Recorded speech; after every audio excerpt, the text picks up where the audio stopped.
Music to our ears, Lucretia. Of course. I love Nadia's theme. Hello, everyone. Welcome to another edition of Y&R Mini Spotlight here on AfterBuzz TV. I'm your host, James Law Jr., and I'm with Lucretia Lyon. Hey, guys. So now she's going to be the one who's going to be the lead hostess with the mostest on the soon-to-be Y&R after show called Restless Wrap-Up.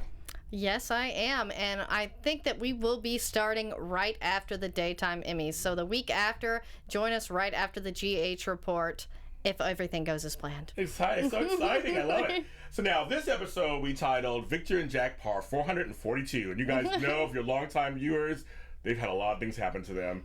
And so we're going to talk this episode a little bit about Victor and Jack. And actually going to start with the latest in the Victor saga. Lucretia, take it away. Well, yeah, more recently, Victor and Jack's feud has reached critical mass. Victor's own son, Adam, confided in Jack over his father, for obvious reasons. See the mini spotlight on Adam Newman, with his secret identity when he was masquerading around town with a better face as Gabriel Bingham.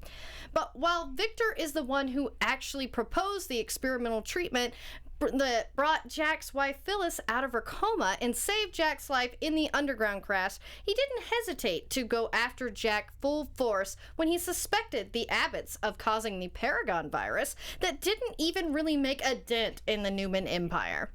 But Victor went so far to hire a doppelganger to replace Jack that was none other than a convicted criminal, Marco Anicelli, and then he somehow managed to make the switch on Jack's honeymoon with Phyllis, and had Jack's crazy ex-girlfriend, Kelly Andrews, hold him hostage.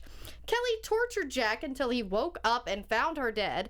Jack still believes he had something to do with her death, and sadly the viewers may never know.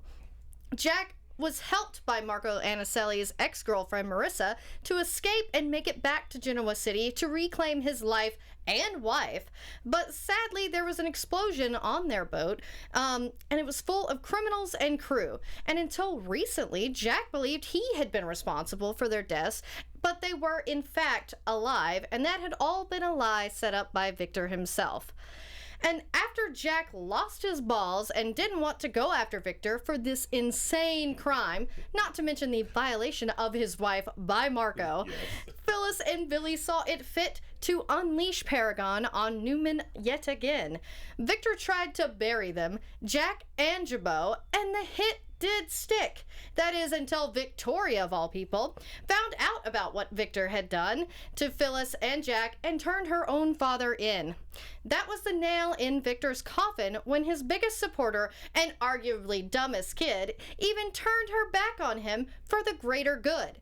While Victor is finally receiving his comeuppance, he is still #winning in a way, since the writers seem to want to replace Victoria's pod brain into Summer Newman, aka Phyllis's daughter, and make her his only cheerleader. And what's funny is, go ahead and watch my mini spotlight with Eric Braden that I did, and it's on AfterBuzzTV.com. Go to Spotlight On, and Eric Brady talks about part of that storyline nicely. He talks about Marco, Peter Bergman, and the whole thing. He says he really loved that storyline. So it was a good storyline. It was a good storyline. He talks about that, and Peter playing twins. So it's kind of interesting. Now, for you guys at home who may not know or do know this, Victor and Jack have a long-standing rivalry. And it all started, the short version, it all started back in 1990 when Jack decided to go public with Jabot, and it backfired because Victor got all the shares and took it from him and wouldn't give it back to him. And then, of course, Jack decided, well, I'll marry his ex-love of his life, Nikki. And he decided to marry her. And it was just a whole mess with all that stuff going on there. And actually, Jack married Victor's ex-wife, Nikki, before Victor could propose remarriage to her. Ooh, he got her on that one.